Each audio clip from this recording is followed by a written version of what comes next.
Pray the Holy Spirit speak through me right now in the name of Jesus, because I want to say the right thing. Okay.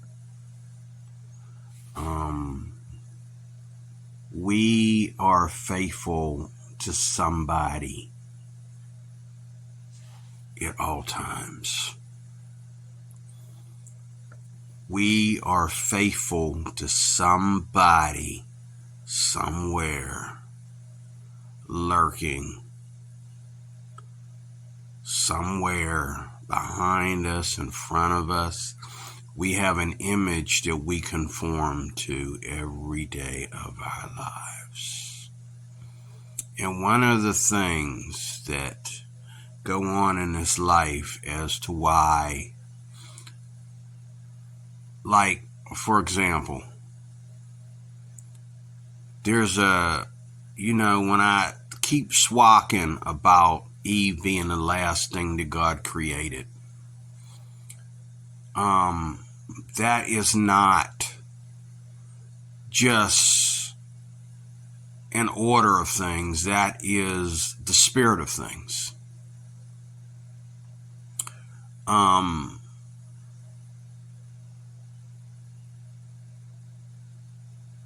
Women always, okay, imagine a world. Okay, let's say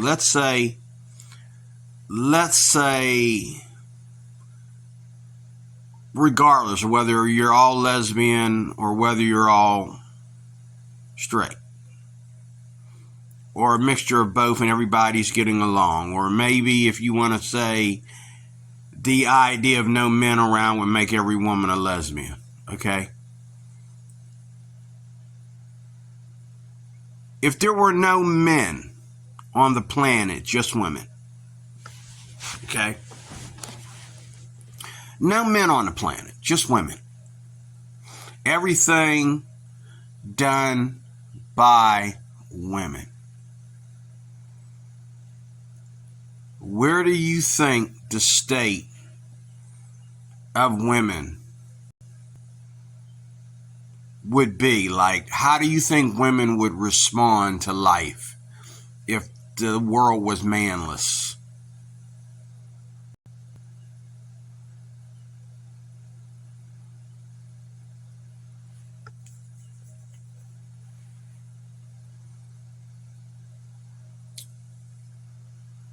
I think that, I know what you think and I'm thinking, but I think that women would, first of all, they would come together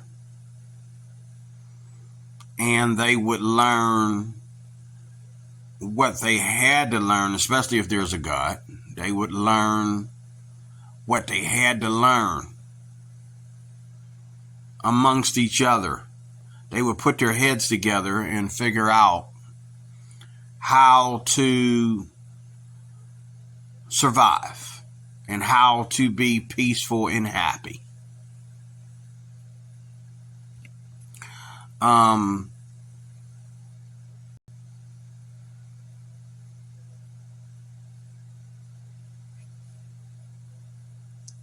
And I think they would be so busy trying to look out for each other's happiness and peace that they wouldn't have time to do certain things. Like be out at the club. I also will be out at the club all the time, like every single weekend or 3 days a week or whatever, I also think that now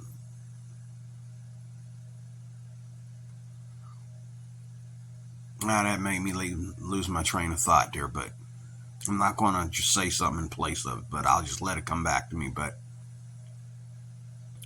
if there were no men on the planet, I think that women would be more responsible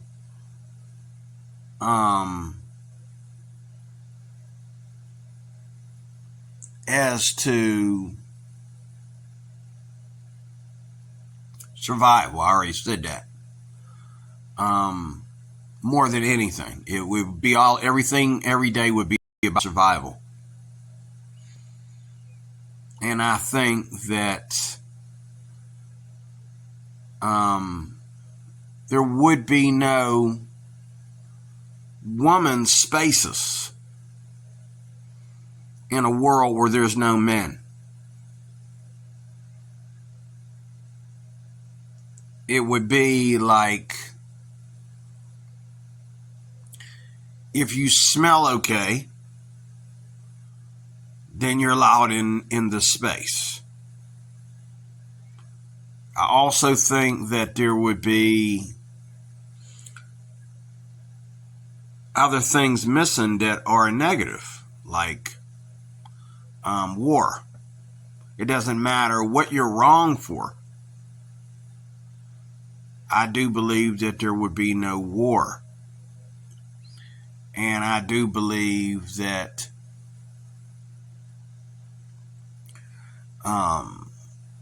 women would find ways to all be together and have their various walks of life or whatever without invading each other's spaces.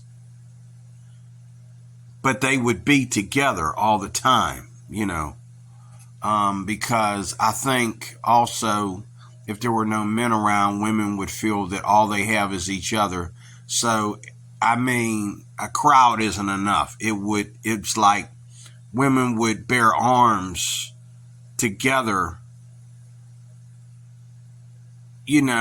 for survival, and they would have this slight fear because they don't know, but they don't know either. Like, they don't know what's coming. They don't know what's happening. They know that a male species exists. Where is he? Okay, but he's never there. Now, let's say that these women were used to it just being them. And once in a while, a male species showed up somewhere like an alien.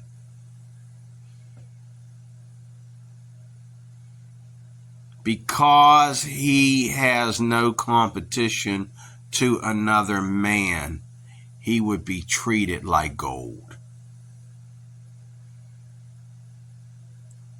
I mean, and he could probably invade any space because he's the only one of his kind. And it's not about sex. It's not about,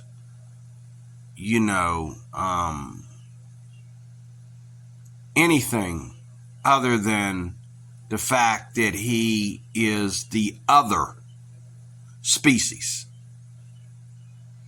He is the other human form. He's the other human form that is missing. And so women would, in some way, and there's a verse in the Bible about that, all the women going after Tammuz, or Tammuz, or however you pronounce his name. And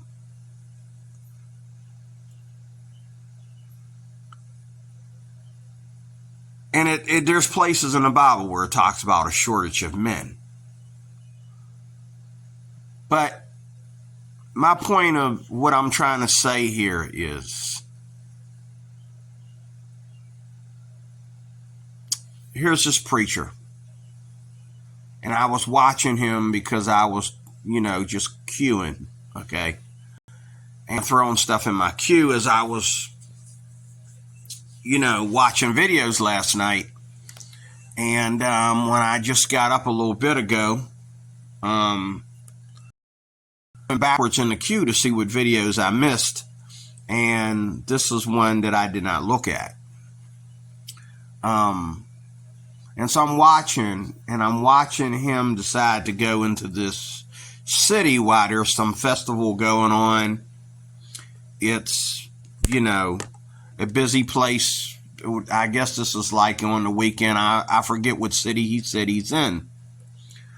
But the first girl he meets, and every woman out here is dressed a certain way. Is dressed a certain way.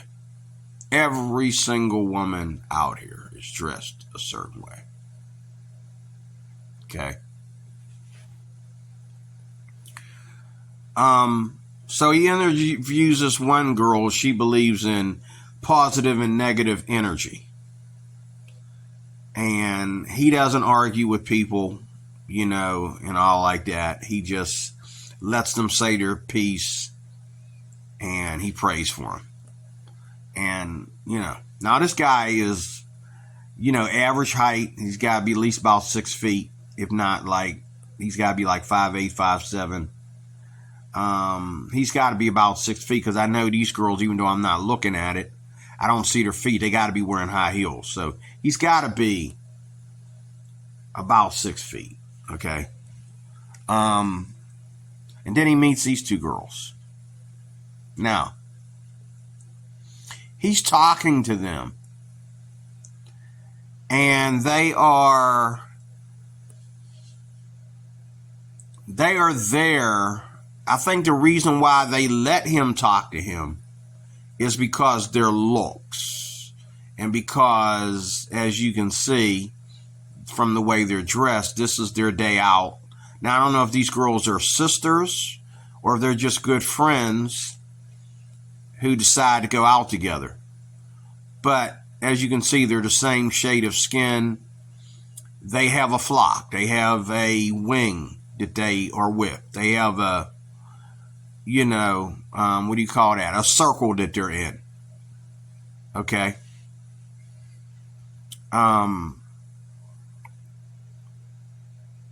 They see him and their faces light up. And when you're dressed a certain way and you're looking your best, that's what you're looking. Of course, you're not afraid to let somebody come to you with a microphone. But if they come to you with a microphone and they ask the wrong questions, or they say the wrong things to you, then it's chaos, because they're ruining your purpose of going out there. You didn't come out there to be pranked or made fun of or abused or, sexualized, or, you didn't come out there to be running into a fascist, a Marxist, or anything. You came out there to... Why'd you come out there? You didn't just come out there to eat and drink. Why'd you come out there? Why'd you come out there? You didn't just come out there to eat and drink, sweetheart. You did not just come out there to eat and drink. What do you do when you go to a bar? You drink and you eat. That's all there is to do. It doesn't require for you to be dressed a certain way.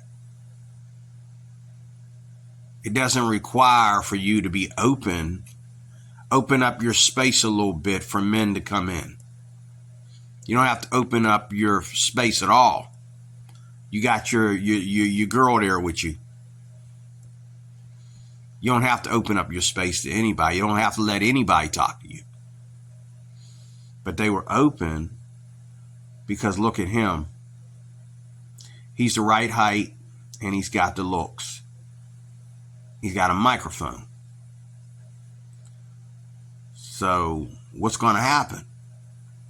We're out here for that. We're out here because we want to express ourselves to who? You don't want to express yourself to a certain man, do you? A certain woman, do you? What? And this is a place where, if you watch this video, what's it called? It's called The Bible Verse Had Her in Tears. Okay, I think that was the first one.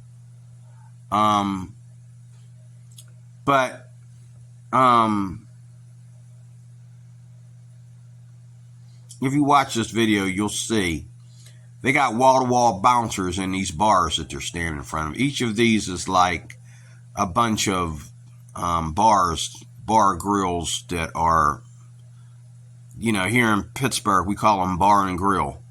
They're connected together. Now, the good thing about this, they can't be too immodest because they're doing this in broad daylight. So these may be very classy girls who have classy jobs. I don't know. Because they're doing this in broad daylight. They're not waiting till, nighttime to come out like this. So they're a little bit modest. But I'm sure that this has got to be 7 o'clock, if not older, in the afternoon. Okay? In the evening. And they probably plan to be there for hours. Depending on what goes on. Depending on what goes on. Okay?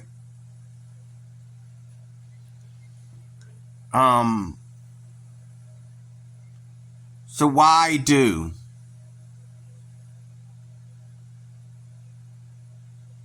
women need to, okay, let's look at it. I'm not going to judge, but I do judge. Okay. Remember I said that you are faithful all the time to somebody, something, some image. I know I am. And it's not because I'm one of them dumb Christians that just needs to be hung up on God because I don't have what it I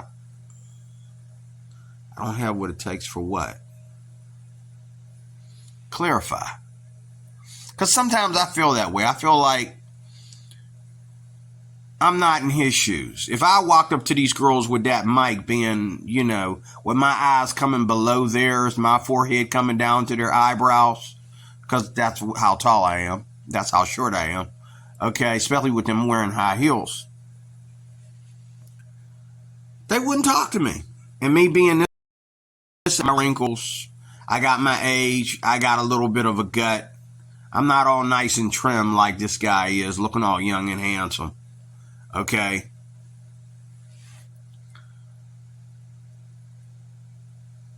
But everybody is faithful to something or somebody. I'm faithful to God because you're right. I'm hiding behind my faith in God. Yeah, for that reason too, but that's on the bottom. That's not the first reason. That might be number 10 or at least number 6. That I can't go out there and I can't walk up on 2 beautiful, lovely ladies in red, okay, that's showing all that skin, and insert myself. I can't do that. These girls were talking to him like they could talk all night because ain't nobody else trying to talk to him. But that's what those outfits are there for. They're not there to see. There's that cross between we have our spaces, but we have, like Christians have to open up their spaces a little bit in order to evangelize. Okay? Men have to invade spaces a little bit if they ever plan to get laid. If they have to either invade spaces, ask permission to get in spaces or whatever, when a man looks at a woman, not this kind of guy and not that kind of guy right there, but the average man, okay, coming from the hardships of childhood, coming from an anti-Christian childhood or a childhood where Christianity has been given to him in a negative way, in a negative light. He grows up thinking that every man has the pretty girl. It's, if you want to eat, you got to hunt. And women aren't animals, you're humans. I don't walk around with my bow and arrow every day out. I don't walk around with my shotgun out. I don't walk around with a net out to catch something every day of my life. When I'm walking down the street and I'm enjoying the scenery, that's exactly what I'm there to do. I'm not always in this mode to where I'm out there to hunt. Okay, but the average man, depending on how he was brought up, most of us are like that. And I've watched guys, I watched a preacher man not too long ago who is separated from his wife. Okay? Who is separated from his wife.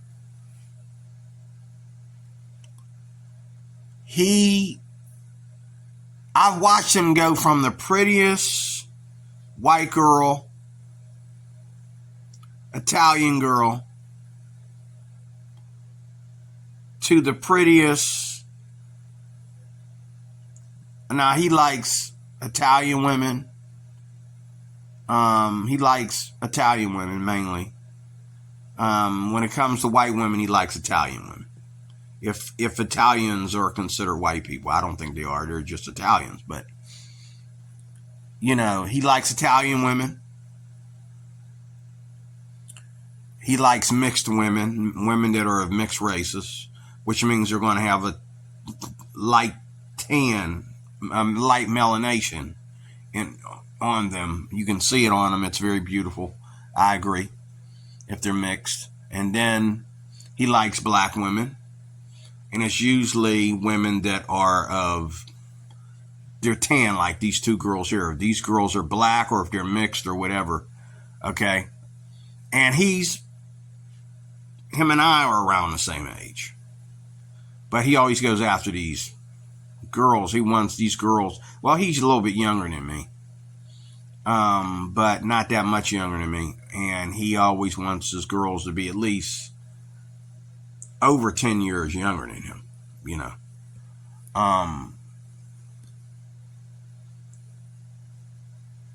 But to him, what would be so nasty is if I was to ask him, why does he feel that every day he has to be majoring in women? Now, where I come from now, where I come from as a Christian, is that a man, if a man feels that God says to him, like God spoke about Adam, okay, that God saw that this man should not be alone. He's to go look for one thing. He's only to go to look for one.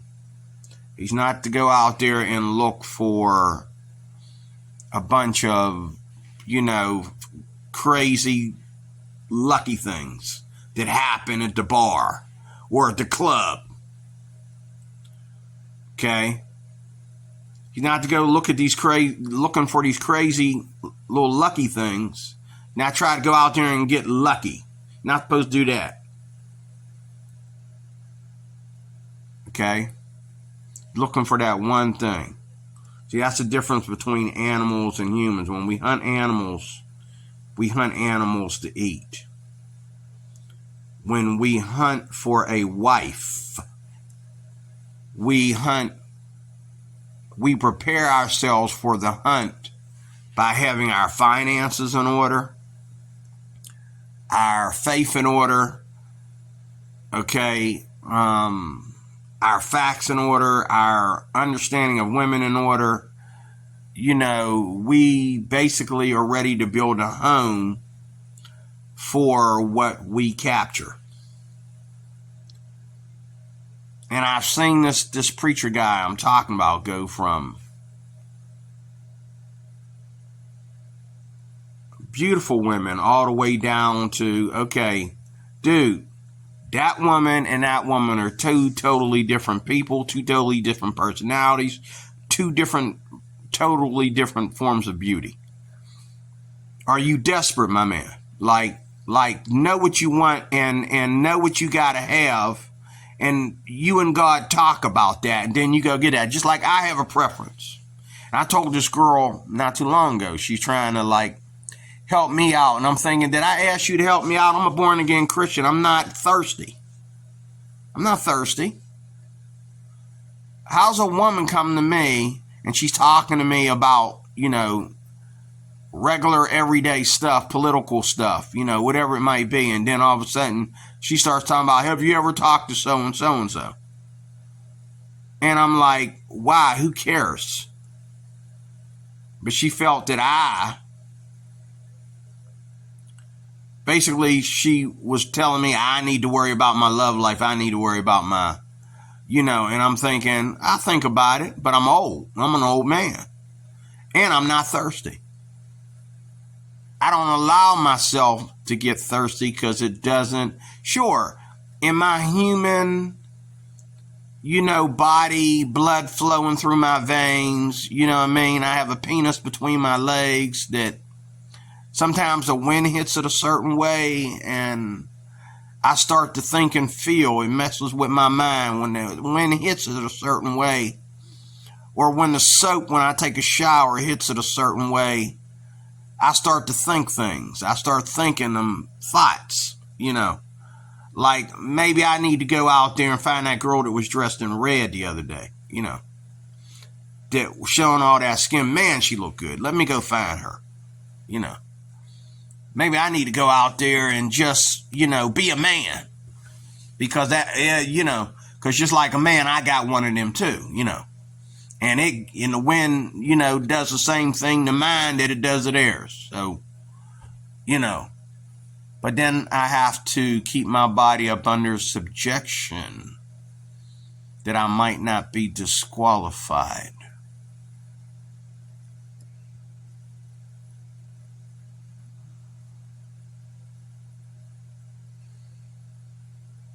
I've given myself as a living sacrifice, holy and acceptable unto God, which is my reasonable service.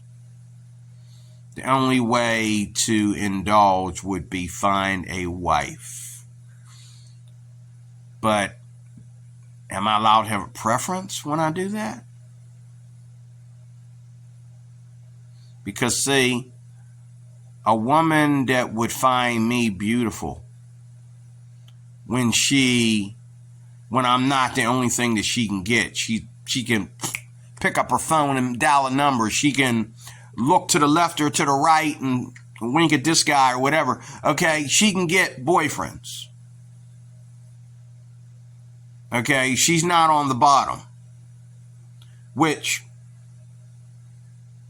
we all have our own beauty is in the eyes of the beholder. We have our own conclusion of what's on the bottom. Okay? And what's on the bottom is not dark complected women. It's not short women. It's not women that are super tall. It's not women that got a little bit of meat on their bones. It ain't black women. It ain't Asian women or African women or you know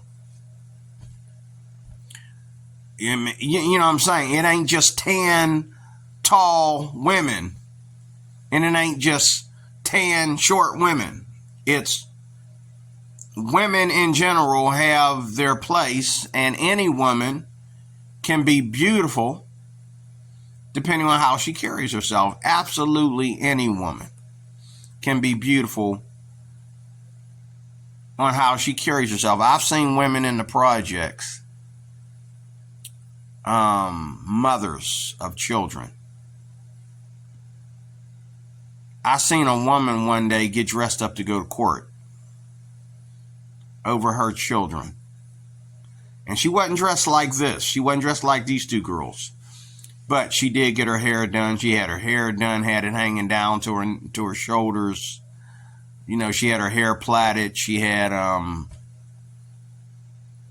she put on a dress, and it wasn't skin tight. It wasn't showing cleavage, but she looked amazing. And I looked at her, and I just happened to be there that day. I think it was a girl I met at one of my jobs or something. A girl, one of my employees at one of my jobs. I forget. And I said to her, I said, girl, you look like you're going on today. What's going on? She says, oh, I told you, you know, I was going to be working. Yeah, it was one of my jobs, because she told me she was working part-time that day because she had to go to court, and she had to bring her clothes for her court, you know. She had to rush from Pittsburgh to Greensburg to go to her court, and she was going to court about her kids. So it just wasn't the day for her to be the woman in the red dress, if you know what I mean, showing cleavage. She was in a dire situation, but she was hot. And when I saw her, and this girl, I don't even think about her like that. But the day that I saw her like that, I realized that any woman can be beautiful if she just stopped focusing on how ugly she is. This woman had to prepare in court, and she wanted to make a good impression because she about to lose her kids. And so she wanted to be on her best behavior. She wasn't trying to dress up so that, oh, if maybe one of these lawyers or judges want to lay down with her, you know, to fix her case in court. It wasn't like that. She was dressed very modestly, but she was hot. And she was beautiful. And I seen a side of her that rarely, if ever, comes out. Okay? And it didn't come out because she was out on the town, you know, wondering what the guy with the mic is up to. Because that's the day to do that. That's the day to let somebody in that space a little bit, if he has the credentials to get in that space.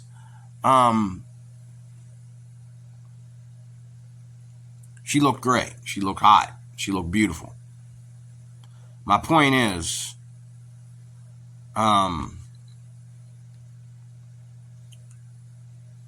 we're faithful all the time. We're either faithful to our spouse. We may be separated from our spouse.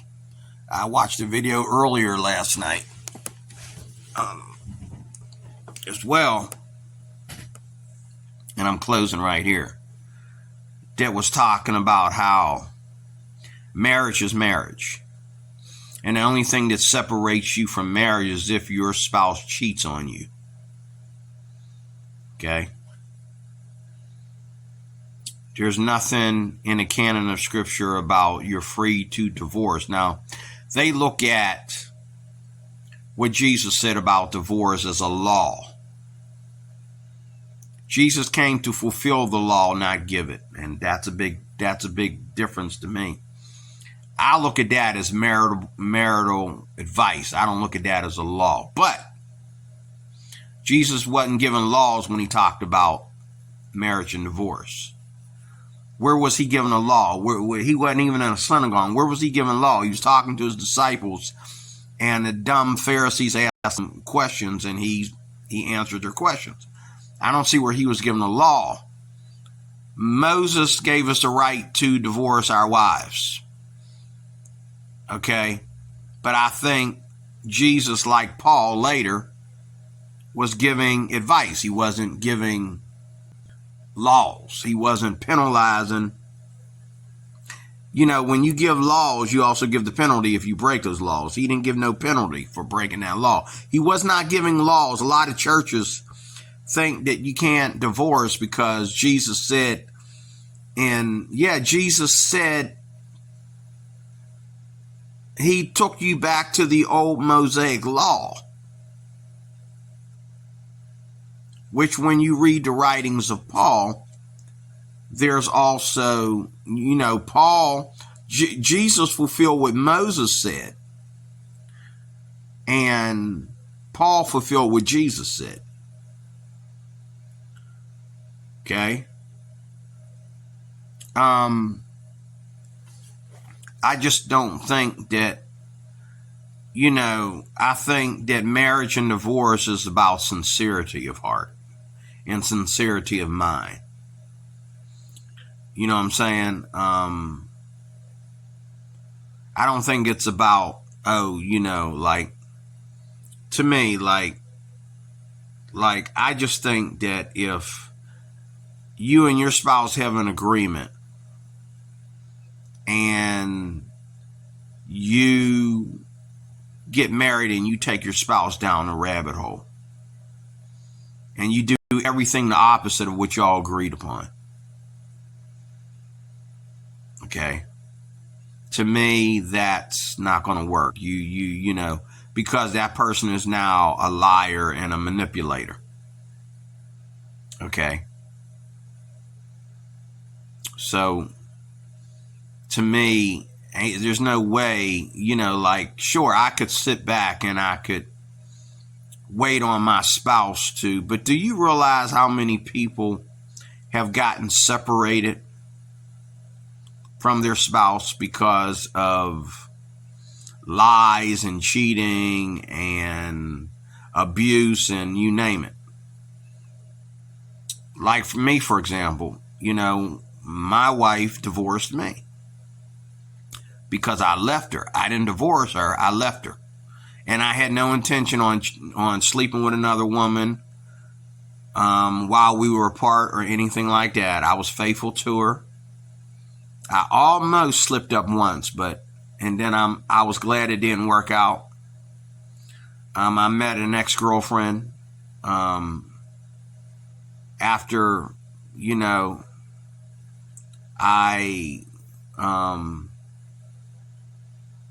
broke up with my wife and I decided to live alone since she didn't like, living with me without, the chaos every day in front of the kids. I couldn't take it no more. I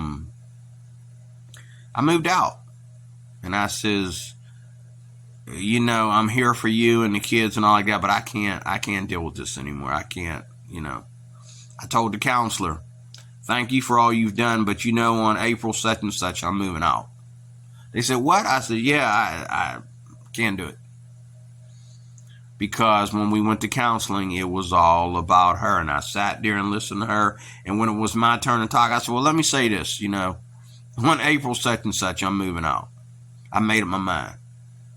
Because there ain't nothing I can say here to fix this marriage.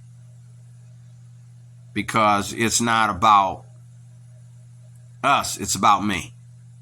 It's about me. I'm the bad guy. I'm always going to be the bad guy. I never do anything right. Okay? And she doesn't have to, even if she confesses it.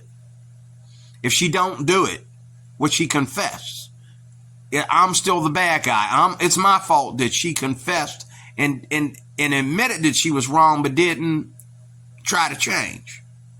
Okay? Now it's back to me. I'm the bad guy again. She's going to try to explain why she didn't do what she was supposed to do the first time we went through counseling. And they told her what was wrong and what she might want to do because her and we got kids to take care of. What she might want to do because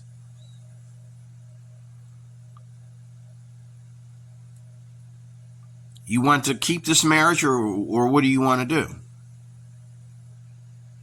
And all my life, for the first, 8 years of that marriage, I always said, okay, I'll apologize. It was my fault. I'll take that. I'll carry that burden. I'll fix it. You cannot fix anything with a woman that is not settled down with you.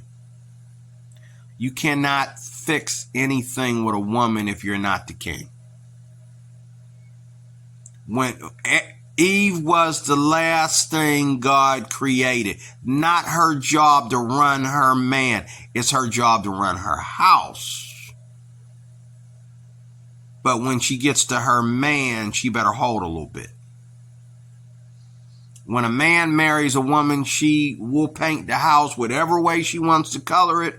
Will put the furniture anywhere she wants to put it. Will decorate every room any way she wants to do it. There's too many flowers in this house, too many live plants in this house. Bugs are getting in the house because of these live plants in the house. Whatever she wants to do, we'll do it.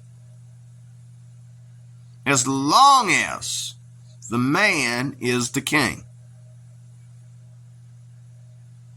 She can do these kids' hair any way she wants to do it.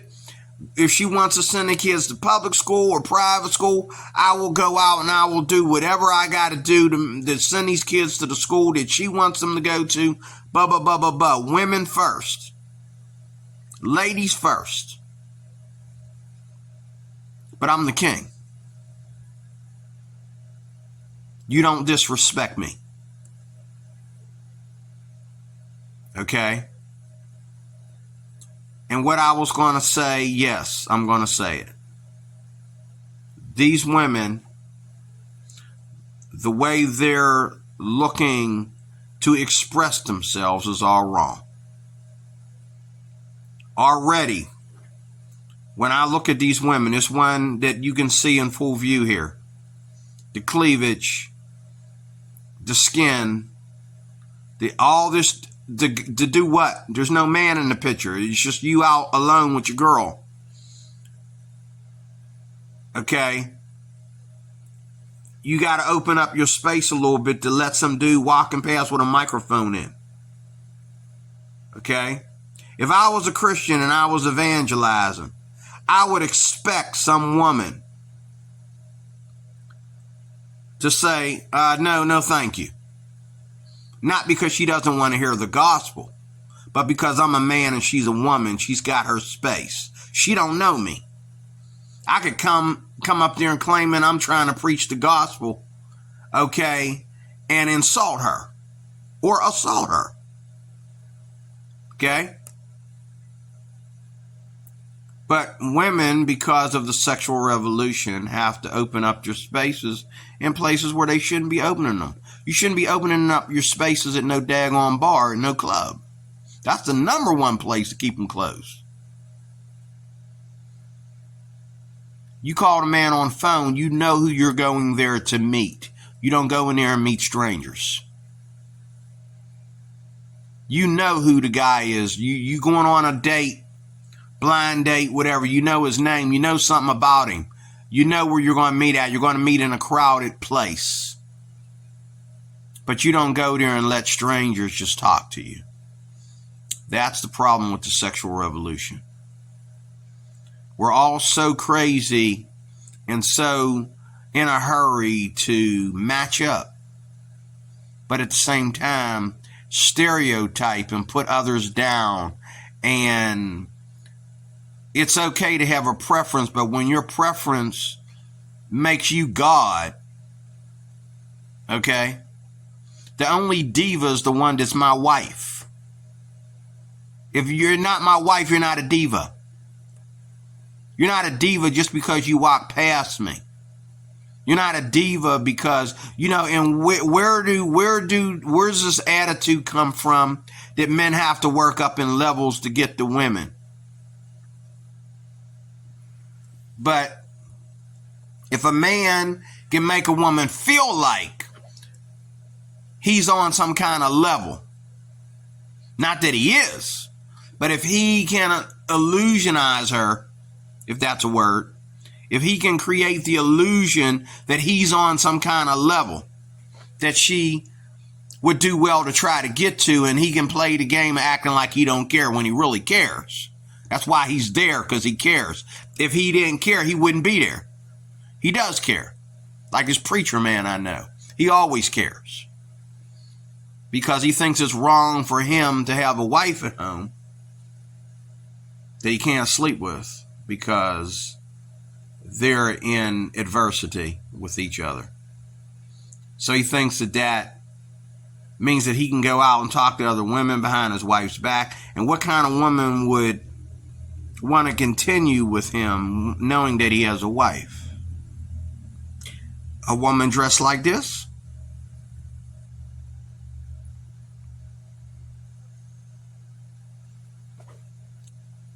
God created women last because men do it too. But men will let a woman know. This is why when a woman is cheating on a man, okay, she's always lying and sneaking around and all like that because men make demands. When a woman is cheating on a man with another man, she's always sneaking around and tripping over her high heels and you know, breaking a nail or something, trying to keep up because men have demands. Okay? Regardless of whether you treat them like a king or not, they got demands. Okay? And that's why if another man, you know, run upon your lover or vice versa. I've seen the guy that was cheating, I've seen the third party go after the husband and try to kill the husband because he's so prideful and arrogant. Well, if you're so prideful and arrogant, why couldn't you go get your own? You had to go take somebody else's. You're a bum, is what you are. And this woman's sneaking around for you, lying to her husband every day, tripping on her heels to lie to her husband every day. And it's hard for her to hide the evidence because you got demands and she's tripping around over everything and everybody and around everybody, including her kids, to meet your demands. But when it's the other way around, men still have demands. Okay? And they can easily cheat because it's like, woman, I'll see you when I see you. Okay? And if he wants to take a break and deal with his wife and his kids for a week and leave you sexless, okay, and leave you without a man, you better just stay home and wear your pajamas. And you better not go out and get all dressed up and cheat on him. The whole issue of women going out, and I got a book on it somewhere. It got burned, which is good. It got burned in a house fire or something like that. I'm glad, because what it was saying about these women was true, but it was ungodly. Women go out to the clubs. Secular women go out to the clubs and bars and that, like Christian women go to church. I walked into my local church that I chose to go to here near my neighborhood just a week ago. And I hadn't been in there in months. I don't go to church every Sunday. I go to church probably annually so many times a year. But I walked into my church And as soon as I walked in, there was a woman there staring at me. Now, at first I thought, you a cakey woman. You thick on the cake. You know, you nice and cakey, but that's not really my preference. But then when she got up there to sing and play the drums and all that kind of stuff, I realized that, okay, she ain't too bad. Okay. And I looked at her like, man, about 50 pounds, man, you'd be a knockout. You'd be contagious. You'd be irresistible. You know?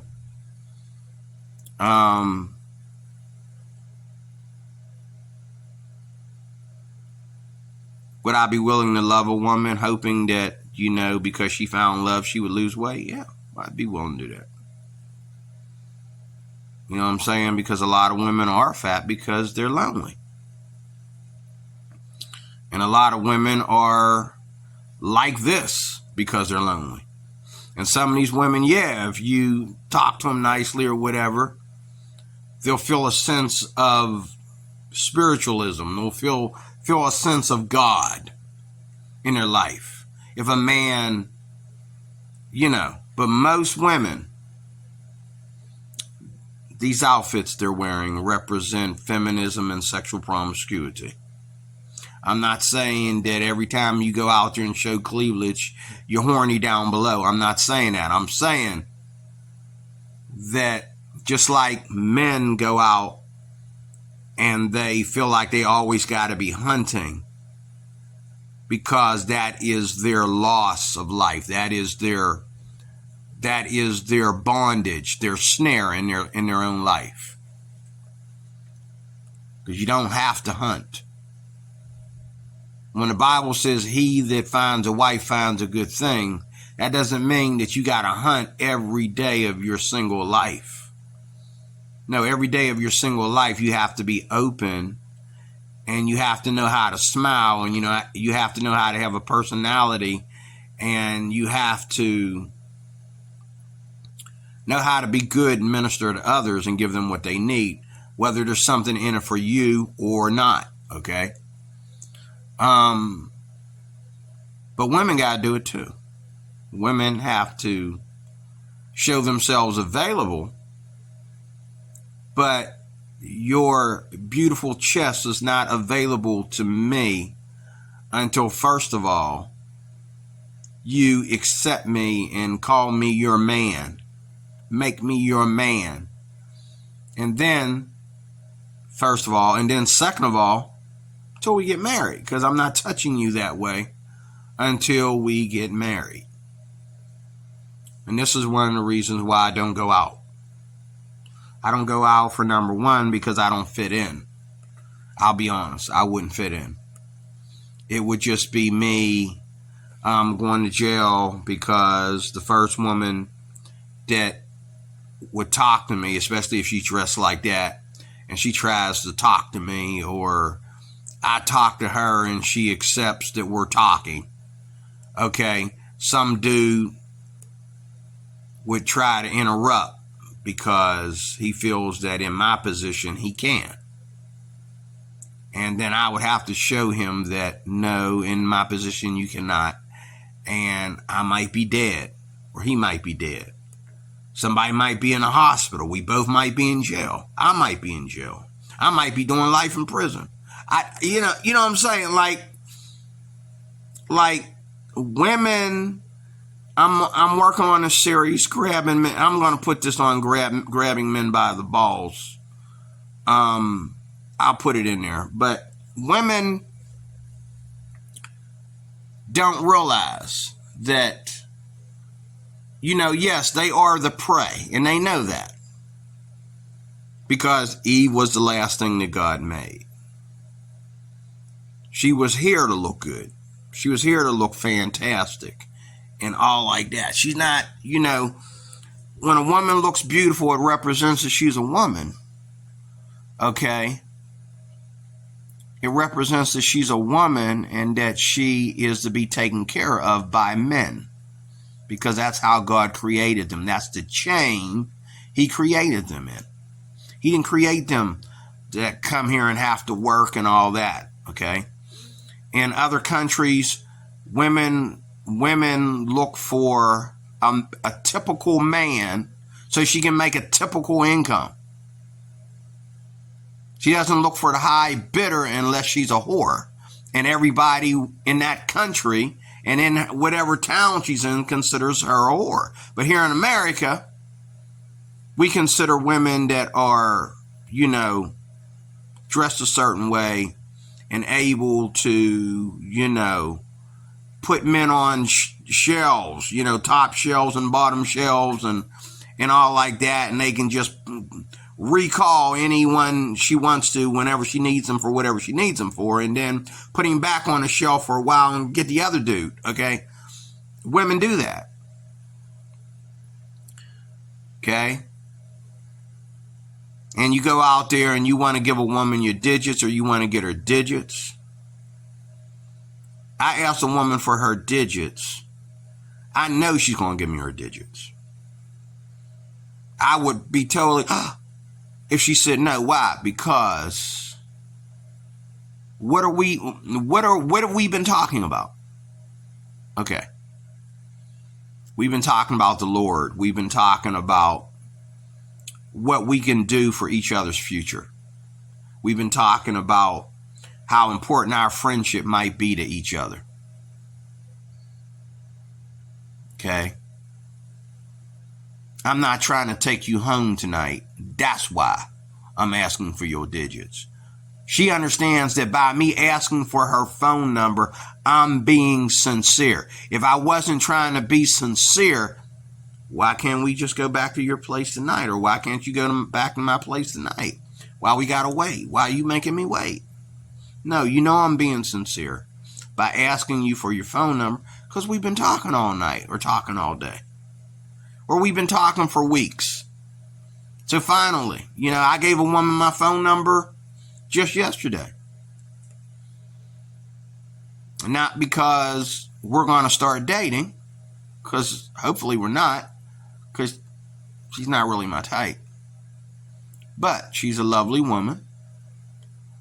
And she's around my age, I think. Just not my type.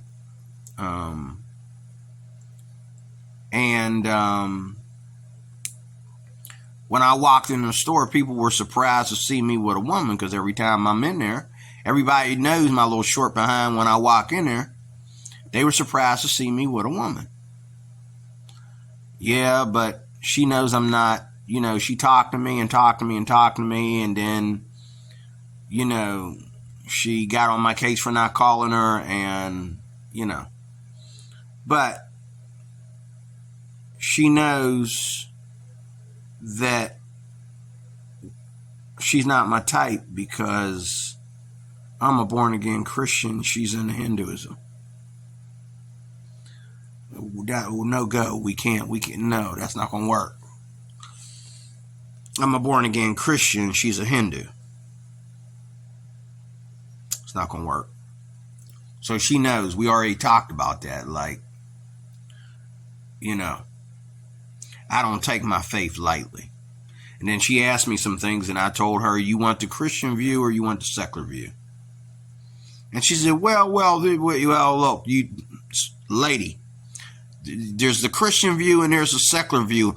I'm the born again Christian here. I'm not going to give you a secular view on that.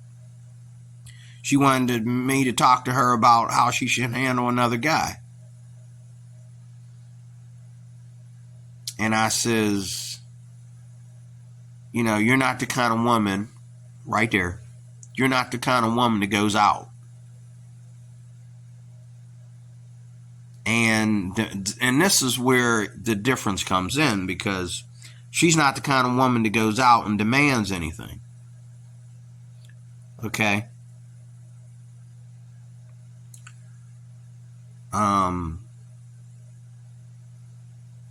So a man will shackle up with her and use her while he goes after this woman right here in red. He'll be trying to go after her while he's got her at home on the bottom shelf. And I did a video, I talked about the different shelves. But anyway, I am Delroy Cruz. I am your life applications officer. 1 hour is too long. I didn't mean for this video to go this long, but all I'm saying is, if you're a woman that's looking for love, don't go to the bar, don't go to the club. If you're looking to express yourself, everybody knows you by what you do for your community. Everybody knows what you do by how you treat the children, the old ladies, and the grandpas. Okay? You don't need to wear a certain thing and be in a certain place to find what you're looking for. And then the Christian man here is going to come and try to evangelize you, and you're going to talk over him. And these women just talking, but good and well. And then he says, so what church you go to? Oh, you don't go to church, do you?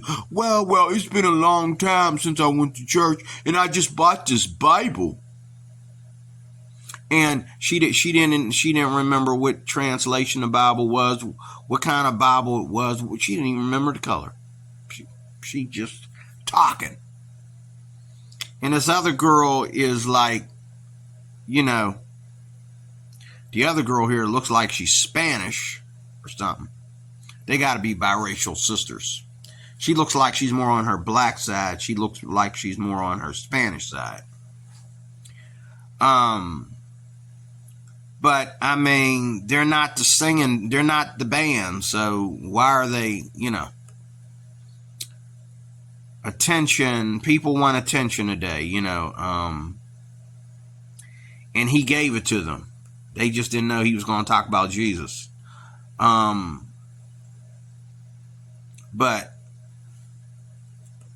in that outfit, they'll talk about anything you want to talk about, because why? Ain't nobody in the bar paying attention.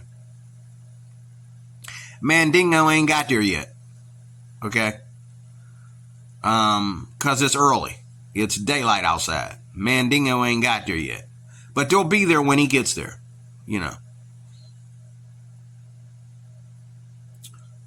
But I stay away from the outlife. And when a man goes out, he doesn't get to show his cleavage, or his outfit would look out of place. He doesn't get to show his shoulders and his lovely arms when he's dressed up to go out. Men don't walk into a club or, dance night, dance banquet hall, whatever, with their arms showing. They walk in there in a suit. But it's always been the culture of women to show cleavage. And today, that's the norm. But in the past, there was a rich whore and there was a poor whore. Okay? The difference between the poor whore and the rich whore is the rich whore loved to show some cleavage. She, if you read your Bible, you'll see. But here in America, we have the same thing. We have the rich whore and we have the poor whore. The poor whore can be wearing jeans and a dude's t-shirt that's too big for her. She can look like a total slouch and get more sex than these girls in red can get. Why? Because their sights are lower. Okay? Some girls would be glad to have a place to stay and have somebody to take them to the court building, where some women want you to pay all the bills, okay, while they run you like a slave. And you're basically their employee. And your wages are pussy. That's what you get for your wages. But you're dishing out more money than you're dishing out pussy. So then you're getting pussy. So it seems like your wages are to spend your wages on her, because she wants you to be the man, but within the limits of her feminism. Okay. I am D-Word Cruz. I am your life applications officer. This video was too long. I apologize, but I hope you got something out of it. Thank you for watching.